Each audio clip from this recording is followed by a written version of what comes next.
This is the Horse Radio Network.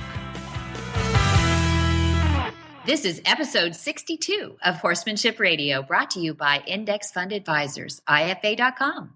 Horsemanship Radio is a part of the family of the Horse Radio Network, and today we have an all-American race jockey from Ohio and a student of gentle horse training from Slovakia.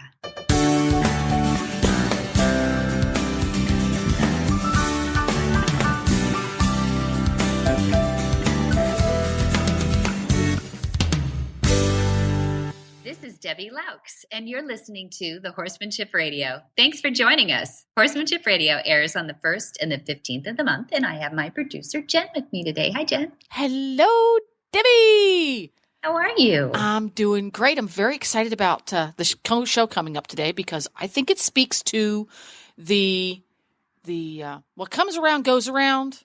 Oh, good. The beginning and the end are the same kind of thing. Mm-hmm. I feel very zen about this. That's great. Yin yang. Yin and yang. We have two guests who, one at the very, very beginning of her career with horses, and the other has got to the end of his career with horses and moved on to a second career. But yet the passion for good horsemanship and training horses well and communicating with the human so that the human can do better with the horse is very universal with those two.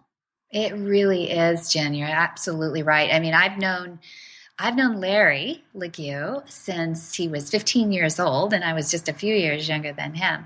And he never varied from his passion for horses. He was set out with a goal, and he just darn well achieved it. That was it. Jolly well achieved that darn thing. And he is still in love with horses today, well into his 50s. And the other guest we have, I think it's one of those magnetic things, Jana she was worked in television. She's worked in all kinds of media over in Eastern Europe, but that draw of the horse kept pulling her back. And I'm sure that someday she would love to combine those two talents that she has. But right now she's completely focused on horses. And more importantly, she's wonderful with horses helping people. So she's doing a lot of volunteer work at therapeutics and just loving the whole communication system that she knew was in there all along, but she never really perfected it until she got together with horses. Really cool stuff. I can't wait to chat with her. Why don't we hear from our sponsor, IFA.com, and then we're going to be talking with Jana. Hi, I'm Mark Hebner, president of Index Fund Advisors and proud owner of Monty Roberts' Willing Partners graduate. He's a sugar bear. Investment portfolios are a lot like horses. You need to find one that best suits you, your temperament, and your stage of life. Some people might like an energetic horse and an aggressive investment portfolio, while others are more comfortable with a gentle ride and a more conservative investment portfolio. The trick is to find the one that's right for you. That's what Index Fund Advisors is all about, matching people with portfolios, risk-appropriate, low-cost, and globally diversified investment portfolios. You can find the right portfolio for you by taking the Risk Capacity Survey at IFA.com. That's IFA as an Index Fund Advisors. Or you can call us toll-free at 888-643-3133. That's 888-643-3133. Jana Yanakova was in PR as a journalist and a communications manager for 10 years before turning her sights back to horses in 2014. Her goal is to become a certified Monty Roberts instructor and use the gentle training and communications methods to help horses and people too. Well, welcome, Jana Yanakova, all the way from Slovakia. Am I saying that all correctly, Jana? It is correctly, yes, Debbie. Thank you, Jana. Well, thank you so much for agreeing to be on the show today. I wanted to share a little bit about being a student at the Monty Roberts International Learning Center. And you've been such a trooper out there working so hard, slaving away in beautiful sunny California during the winter months, working with horses, sort of one of those dream things to do. And I wanted to know, What is it that you came halfway around the world to learn at Flag is Up Farms? Well, it's my pleasure to be here because I love horses and I love this place. And I loved horses ever since I was a little child. But since I don't come from family with a horse background, I did not have much opportunity to spend much time with them. But everybody remembers me as a little child, little small girl, collecting and saving all my money that I got for my birthday present. And when they asked me, "What are you going to do with the money? What do you want to use them for?" I just replied I was going to buy a horse. And that didn't happen when I was a little child, but it happened a little bit later.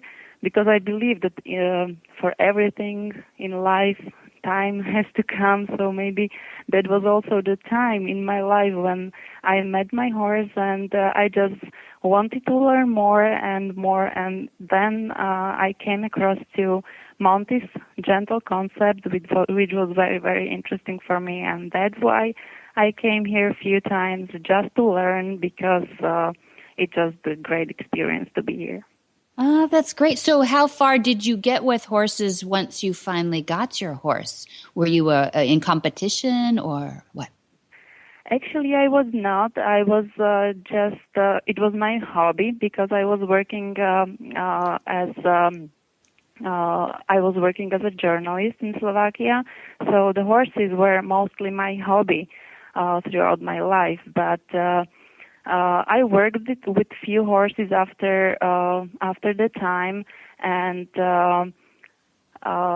it was just coincidence, maybe. Mm-hmm. But I wouldn't say so. But I believe that everything is happening for a reason, and it was probably the same with me getting involved with Monty's concept, because as I got my horse, I had so many questions about her behavior, and the answers that I got from traditional people were really not satisfying me at all.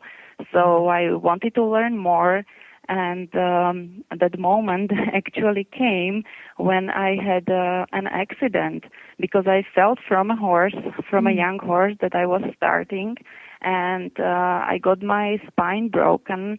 And after that, I had to say that I had to stay in my bed for quite a long time, and it took a few months before I got recovered. But during that time, I had time. It was kind of a little short or longer break from my busy life. Yeah. So I had yes, I had the time to read, and I read Monty's book. And those books inspired me to study more horse psychology and the language of equus, and that's why I came here. That's wonderful. So you were looking for a different way, a non-traditional way. What is it that resonated with you? What is it that stuck with you about Monty's way? The way of training the horses, and the way of teaching people how to interact with horses and horse behavior. Yeah, wonderful. Good. Okay, you're definitely one of our team. Our producer Jen has been practicing with some of her horses too, and it's a lot of fun, isn't it? It is a lot of fun, and it's amazing how much we can learn from them. And every day it's, I would say, just amazing learning experience. And I was very, very fortunate, because after my recovery, I could come to Flag is Up Farms and take introductory course, which was really cool. And then I came back for advanced course and special skill course, which I took with your head instructor, Dennis. And that was just really, really great learning experience to work with different breeds, because I have never worked with gentlers before. And, for example, with the breeds that you work with here in the United States. So now I came back to learn more because it's just interesting, and horses are great animals, and I think that we can benefit so much from the cooperation with them. Yeah. So it's, I would say, sorry. Oh, no, go ahead. I would say it is really our responsibility to learn their language and to know how to meet their needs. I love that. Boy, quote that. That's a Jana Yanakova quote now. That's wonderful. Is there a rich tradition of horses in Slovakia? Tell us a little bit about growing up in Slovakia. Yeah, it's still a little bit traditional, but it's getting better. But Slovakia is really tiny country, and it's small, and I would say also quite young country because we split from Czech Republic in 1993. So we are a pretty young country. And this event, the splitting from the Czech Republic, had also an influence on horse industry. Compared, for example, to Hungary, which is the border country with Slovakia, the tradition is not that rich, I would say. But Hungary is known for their centuries and centuries with work with horses. Yeah. What breed did you get? What was your first horse? I got some experience with Slovak, Czech, and Hungarians warmbloods. And we have also quite common breed used for jumping and dressage competitions called Furioso. And nowadays I would say that, for example, endurance has become very, very popular in Slovakia. Oh, yes. That's fun. Not so much racing compared, for example, to Czech Republic and Hungary, but endurance is quite popular. And we also have races with called blood horses. Those are thoroughbreds? Those are quite popular.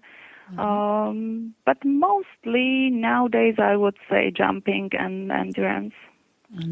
Good. And the warm plaids. So do you want to take what you're learning then back to Slovakia? And what are your goals in the equine industry? Of course, that's why I'm learning and studying hard on this concept. And I really, really would love to work on programs more to cooperate disabled people and emotionally hurt people with horses.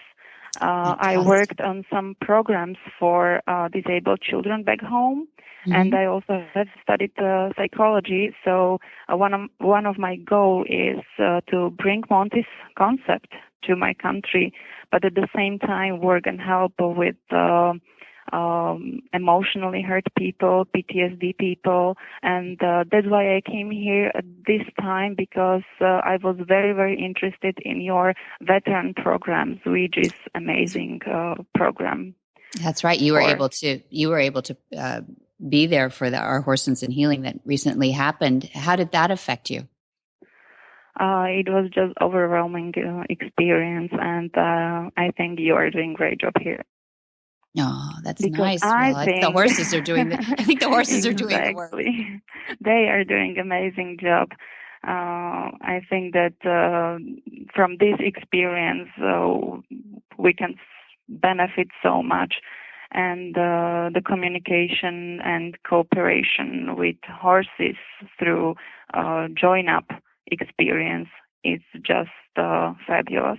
That's great. I know you even took time out of your day today. Thank you for running over here. You were with a therapeutic out in San Ynez Valley for children. Is that right? What were you doing today?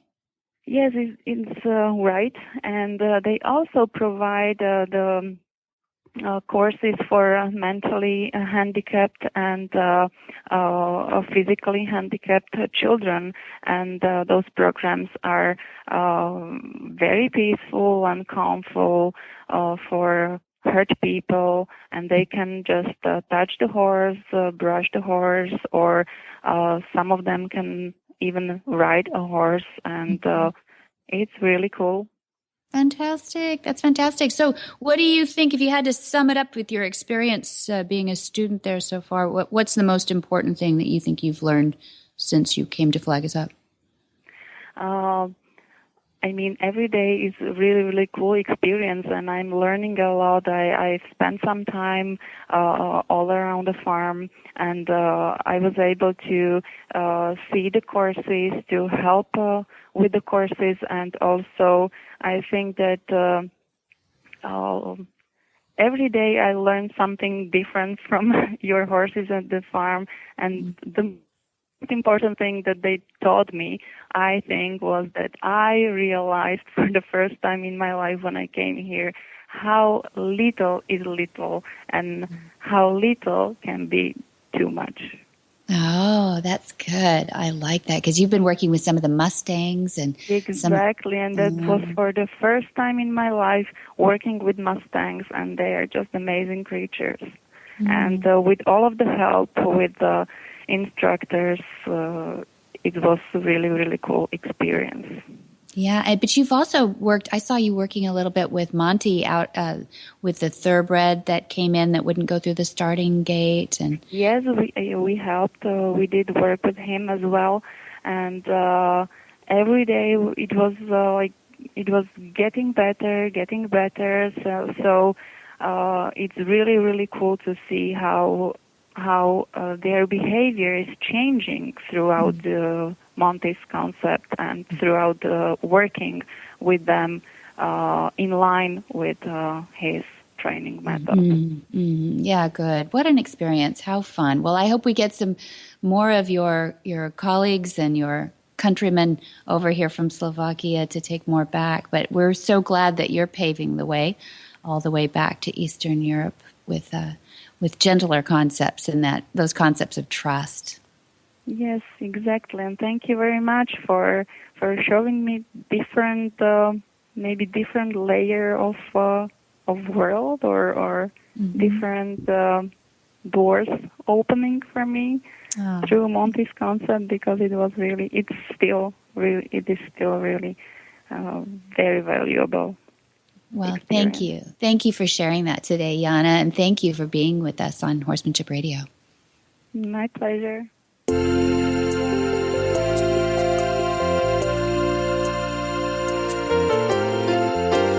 We all hear about omega-3 and how important it is for your horse's nutrition. But why? Well, simply put, horses were created to get all of their nutrition from live, natural grasses. Omega-3 is an essential fat found in many types of live grasses, and it's critical to the horse's health. If they were living on live grasses 24/7, they would be receiving enough omega-3. But in today's world, most horses are fed commercial feed and forage as their primary nutrition, and most of these are lacking in omega-3. That's where Omega Fields comes in. All of Omega Fields' flax-based products provide a balanced, essential profile of omega-3, 6, 9, and may be helpful in alleviating problems related to skin, coat, hoof, joint, and sand colic. One of Omega Fields' terrific products is Omega Horseshine. Omega Horseshine is an omega-3 stabilized ground flaxseed supplement for horses to help maintain a shiny, healthy coat, strong, solid hooves, and top performance for horses in all life stages. Omega Fields provides the best human-grade, non-GMO ground flax that can help horses with dry, scaly, itchy skin, joint pain and inflammation, poor hoof growth, allergies, and more. Don't just listen to Debbie and I. Alexandra, a customer of Omega Fields, says any horse I ever own, I will feed them Omega Horseshine, and I will recommend it to anyone. You can get your Omega Horseshine today at omegafields.com, or just for our listeners, get 15% off using the coupon code Monty2015. All one word, it's Monty2015 for 15% off your next order at omegafields.com. That's omegafields.com.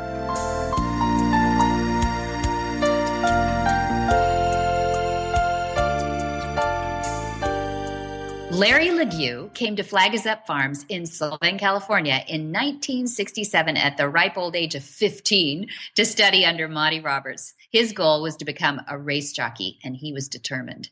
From 67 to 1970, he worked hard to go to school half day and then ride the other half to fulfill that dream. His career spanned over 31 years, and he rode over 21,000 mounts, 7,000 finishing in the money. That's first, second, or third place in a race. And he chalked up over 2,400 wins. Well, welcome, Larry LaGue, part of my dearest friends and family. How are you today? Fine, Debbie. How are you? Really good. I am so happy to share you with the listeners of Horsemanship Radio. And it's been a long time coming, but you and Nancy have been so close to us since, 1967, I think. That was the first year you came to the farm. Yeah, 1967. I remember you very well, sitting on the couch watching Bonanza with me. Oh, is that right? You and Marty and Lori, all three of us sitting there watching Bonanza after we got back from school. Oh, you're so sweet. Well, you came to the farm in 1967 to learn to be a jockey, and you were all of 15 years old, as I recall. I was. I think I was, if I was 15 at the time. Yeah. When I came there. Yeah, and what created that passion in you at such a young age to be a jockey? I love horses, and we lived on a horse farm over in California, close to, let me think, it was Simi Valley. There was a ranch that we lived on, and it had a big training track. I guess it was about a half-mile training track, and I was, that was in 1960, so I was real young then. Yes, you were. I think we moved there, I was 7 years old. Anyway, my dad took me to the track to Santa Anita, and I saw this little guy, Johnny Longden, and I said, I like that guy that rides that horse, and he said, oh, he's an old rider. That guy's a good rider. And then there was Shoemaker, and I started really watching these jockeys, and I told my dad, I said, I'm going to be a jockey when I grow up. Wow. And ever since then, that's all I wanted to do. Yeah, was it the whole mystique of the beautiful racetrack, or what was it? The horses, or the horses? I love the horses, and so my dad, he won a horse for me in a poker game. I was 7 years old. Yeah, and we had a track and a place to keep him on this farm that my dad managed it. And he said, Larry, I won a horse for you in a poker game, and he's a retired 5-gated standardbred. And he had a double bit with him and the reins, and I didn't even know how to really ride anything then either. So anyway, he brought this horse. He came in a horse trailer up this dirt road, and I was waiting all day for him to come, and I was so excited. And this horse was really a nice horse. I mean, he was a champion 5-gated standardbred. He could do all the gaits, the racking, and the different gaits that they have. And he was really fit, but he had to drop out. He had some kind of a breathing problem. Then he couldn't stay in that, to do that. So anyway, this man he didn't have any money left, and he was playing poker with my dad, and he said, well, I have a horse that's worth X amount of dollars, so he signed him over to my dad. That's pretty high stakes poker there. High stakes. Yeah, I know. So anyway, I had a horse, and I had him all the way from I was 7 years old then, and the horse lived with us till he was 14, and he died. But I learned to ride on him, going around the racetrack.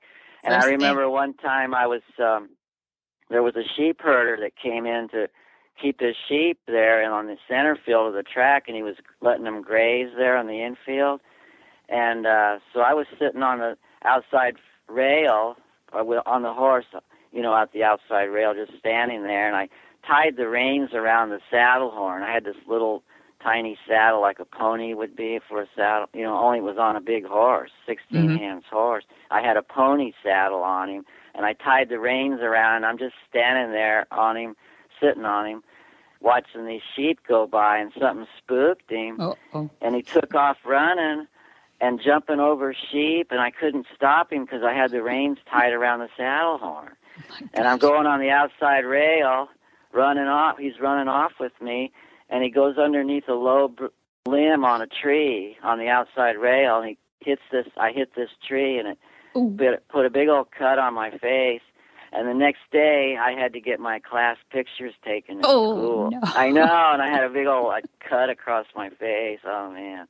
No self-consciousness at all at that age. Yeah. So I have that picture, and I thought, look at me with that big cut on my face, wearing my cowboy shirt and my cowboy tie. I think I was in about first grade, I guess, something like that. Goodness sakes. But you know what? That didn't dissuade you. That didn't keep you from horses. No, So I loved horses. I couldn't get enough horses.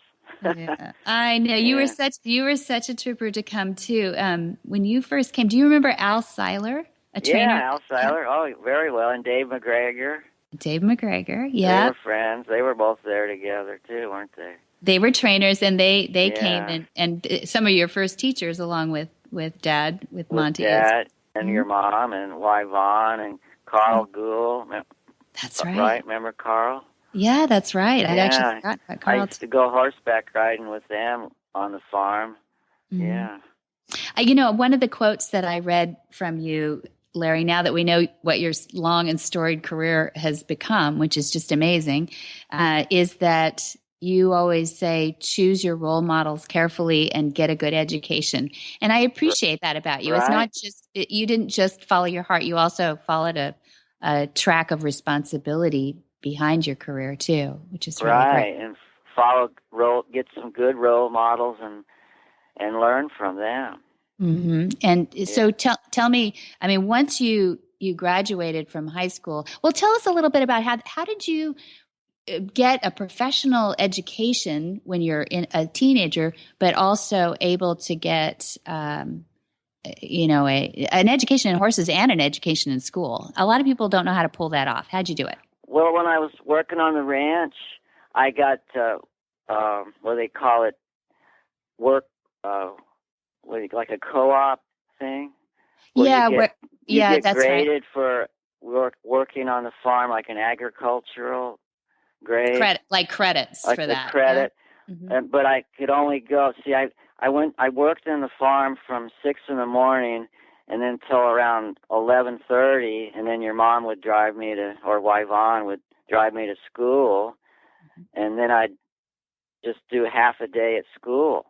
So in order to make up the other half that I missed, I would go to summer school so I could do that. So I was like going to school year round. Pretty strong work ethic. Pretty strong. Yeah, so I work at the farm half a day, and then just in the morning, and then I would, go to school and come back. And then sometimes if I wasn't too tired from school, I would help feed the horses like around 4 when I got back to the farm. I would help feed them. But usually I didn't, though, because I wanted to do some homework. Well, what I love about you is that you didn't just want to just jump on a horse like some of the jockeys really aren't that close to their horses. They're close to the industry and they're close to the need for speed. But You're a real horseman in the roots, and you've ridden in tracks now all over North America. 17 different states. I rode all over the place. Yeah. Yeah, but leading jock. Yeah. Well, like you say, a lot of jockeys aren't real horsemen. What they do is they ride those exercise horses that are they're like models. They call it the equicizers. Mm-hmm. You've seen those? They train on that. They train on that, and they know how to push them in a race and make them go as fast as they can. But they don't. It's so much easier to ride a horse when he's running full out. I mean, you don't really. It's not a lot of. You have to balance still. So you have to be really a good balance, like riding a motorcycle almost. Mm-hmm. But the thing is, they're not technically horsemen if they do it like that. They're not. They didn't learn it ground up. They didn't shovel poop a lot of times. They didn't shovel poop. A lot of them. Yeah. And so, I grew up with you and learned, and you saw how it is there at the ranch. You do everything. You learn from the ground up. You clean their feet. You paint their feet. you put medicine on their legs that Bill, the leg man, would have, and he'd That's right. rub, just learn everything about horses, grooming horses, everything there is to learn that you can learn about horses besides just riding them. Yeah, And, before you ever get in the saddle. So tell us what happened when all that started to pay off for you. When it started to really pay off, you mean like money-wise? Well, I started riding winnings. races. Yeah, riding races. Winning races. I started in 1970. I won my first race in 1970. So I left the farm. Let's see when this. The end of 1969, I left the farm to go gallop horses for Bob Wheeler down at Del Mar. Mm-hmm. And then I galloped horses at Del Mar. And then when Del Mar was over, I went with Bob Wheeler's stable because he had some, your parents, or I don't know who owned them. Monty, I think Monty and Pat, did they own some? Yeah, and in training, and horses in training too, yeah. Right. And then they went to Santa Anita, and I went there, and then a whole circuit. I went like from Del Mar, Santa Anita, Hollywood Park, and then Monty came and flew down to get me lined up with a trainer at Bay Meadows where I could start riding races in 1970. So I went up there and we found a trainer and I started riding and I started winning races like about every week. I'd have at least one winner. Yeah. Yeah. And so you then really, you set some records too. I mean, we can brag on you a little bit. Even in Canada, you set a world record, I think, for 3.5 furlongs. I did, yeah. Mm-hmm. Yeah, I was set a world record for 3.5 furlongs in 38 and something. I mean, 38 I have and the change, picture on the wall. Let me see. I'll tell you the time. I have it on the wall in the pub room. I think that was at Northlands Park. Northlands Park. It went 3.5 furlongs in 38 and 2. Awesome. The horse's name was Emotional Hit. And it was a world record for that distance. Amazing. It was a first-time starter, 2-year-old. Oh my, that's awesome. Yeah, I didn't know that. Yeah, and I used to work her all the time. I knew she could really run, but I didn't want to work her real fast because I didn't want to shin buck her. So I'd work her. The trainer, he was agreeable with how we worked her, and we didn't want to shin buck her before a race, so we'd work her like a half mile in about 50, just real easy. But we knew she could really fly. I mean, I told him, I said, this filly can really fly. I said, if I let her out, she'll go half in 45. I know she will. I could just feel the power that I knew she could go in 45 easy.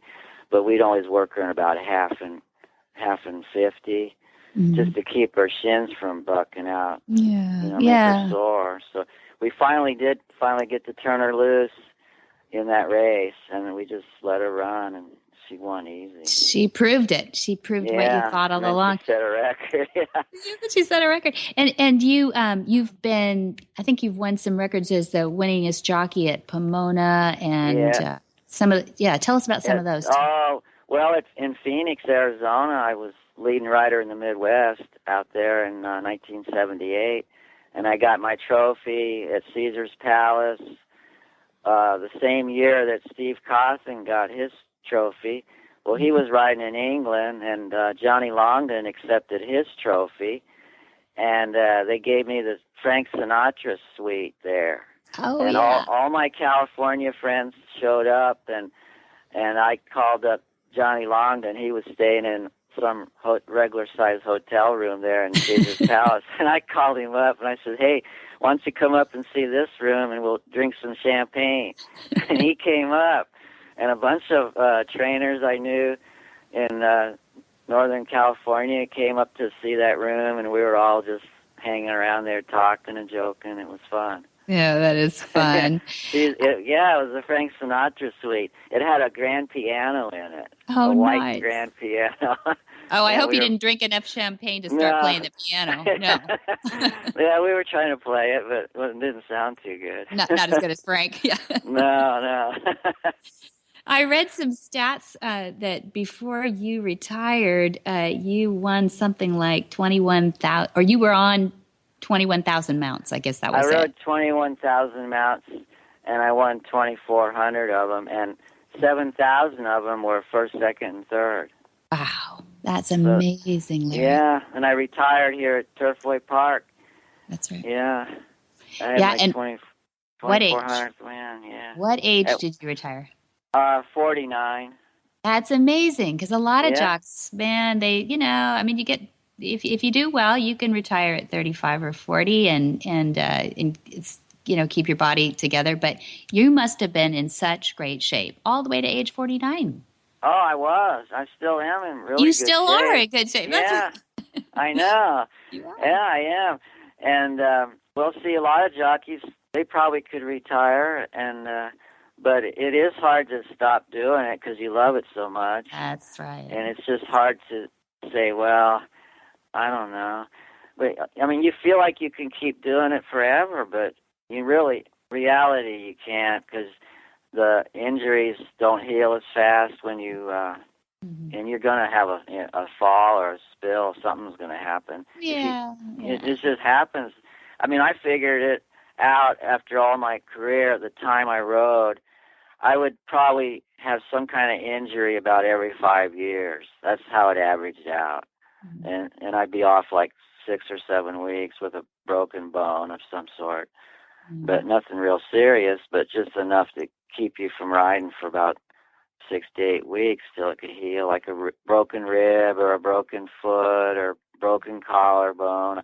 I broke one collarbone, my left collarbone, 3 times, the same collarbone. And it's this strange thing. I'd always seem to land on that one. I like tuck and roll, and I'd always land on that left collarbone. But at least that's all it broke anyway. And then, I did break some ribs at the one time. I broke 3 ribs at that pretty time. pretty hard to come out without a few broken ribs, but at least you didn't break your head. That was I didn't break my head. I didn't land too hard on that. I remember the first time I really got hurt was at Turf Paradise. I was about 10 wins ahead of this one jockey that was the leading rider for probably 15 years there. And I came from California, and all of a sudden I was 10 wins ahead of him. And I remember this, I was number 4, this is going 6 furlongs coming out of the gate, and he was number 6. And he angled his horse directly at me on purpose. I saw him pulling the left rein to me, and he was number 6, and I'm 4, and the guy in the 5-hole, he sucked out of there. And because he could see there was something going on, and he just ran right into me and put me right over the fence, the inside rail. Goodness. And broke my collarbone and 3 ribs, and I didn't even know they were broken. I went to the hospital, and they took X-rays of me, and they said, "Oh, you just pulled some muscles. You're all right." So I said, I was really in a lot of pain. So I started jogging around the turf course there, just to get loosened up, thinking I was just pulled some muscles. Oh, gosh. And then I even went up to Flagstaff and went with another jockey friend of mine, and we went skiing, and I was I couldn't hardly ski, and every time I would try to do a turn, it would start hurting my shoulder. And I would imagine, yeah. Yeah, and then the thing is, I was still winning races with all this problem. But then pretty soon I couldn't buckle my chin strap even. It started hurting. My left arm was hurting so bad. So I went in to get some x-rays, and it showed on there that I had 3 broken ribs and a broken collarbone. And I didn't even know it. And anyway, then I had to take off time. So that rider beat me as leading rider. I finished second on the standings because I had to take 6 weeks off. But overall, when I came back to ride, I started winning races just like before, and that was the same year I got leading rider of the Midwest. So there you go. I totally passed him. I just blew him away. I blew him away. You're not competitive at all. I love it. Yeah. I said, that's not going to happen. I'm going to be leading rider. That's all there is to it. There you go. You are one of the toughest guys I have ever met. You really are, Larry. We're going to have you back on with Nancy sometime too, because I do believe that you and your wife Nancy have the most romantic story. I think. Oh, yeah. We'll have to have another. Make a movie as good as We'll this. do another story on that. I would love to do that. But I know you got to run, and I appreciate that you took your time out for me today. I love you. I love you, Debbie. I love you too, Larry. And say hello. Give kisses to Nancy for me, and thank her for letting us have your time today. All right. And you say hi to everyone, too, and congratulations on your son and his new wife. This is great. And your husband, everyone. Thanks very much. Thanks for being here on Horsemanship Radio with us. All right, Debbie, thank you. And Jennifer, are you still there, back in the background? I'm still hiding here in the background. It was nice to meet you. Nice to meet you too, Jennifer. Mwah. Love you, hon. All right. Bye-bye. Bye. Bye. Whisper the language of the herd. Listen, you don't have to say a word. It's time for Jamie Jennings to fetch an email from Monty Roberts' inbox and share a morsel of Monty's wisdom in a little segment we like to call Ask Monty. Leave this world a better place than mine. The magic in the language of the herd. Dear Monty, I love my horse, and I think my horse loves me. He follows me around already. Do I still need to do join-up? Monty's answer. Join-up is a condition that follows a logical line of communication. It is a piece of completed communication that informs the horse that you are aware of his or her language and that you understand it. It has far less to do with love than with understanding. With a few exceptions, I recommend join-up as a communication effort with every horse I work with. It builds the foundation for a mutual understanding between horse and human, which in turn results in trust and the earning of that trust. I appreciate your position that the horse already accepts you, and I understand why you would ask whether join-up is still necessary. I would suggest that when properly executed, it always helps and never has negative effects. The exceptions might be orphan foals or aggressive stallions. These constitute another subject and should be left to the professionals. What I do need to do to bring you to a greater understanding of these concepts is to explore for a moment the definition of join-up. It is not a simple acceptance of one or another by horse and human. It is far more than a simple curiosity or even a strong bond. Join-up, within my concepts, is a procedure and something far greater than what you have described with your horse. Join-up is that moment in which the horse decides that it is better to be with you than to go away. This is achieved, however, only after a body of work that is designed to inform the horse that you understand his language and that you are prepared to live by the principles inherent in him after millions of years during which his nature has been imprinted with certain rules. Join-up and the understanding of the language of equus are used to convince the horse through a series of carefully designed exercises that you mean no harm. Violence can play no part in this process. The horse person must live up to the trust he or she engenders. We must agree to adhere to the tenets of nonviolence or not use these principles at all. For more of these insights into good horsemanship, go to www.montyroberts.com and click on the orange banner that says Get Free Horse Tips. Hi, I'm Monty Roberts, and I'm dedicated to training horses without pain. You can learn to do it too on my Equus Online University. Western, English, the beginner, or the advanced rider. It doesn't matter. You can connect with other students online too, on our forum, and there's a new lesson every week. It's a lifetime of learning for you on my Equus Online University at montyroberts.com. What in the wide, wide world of sports is going on here?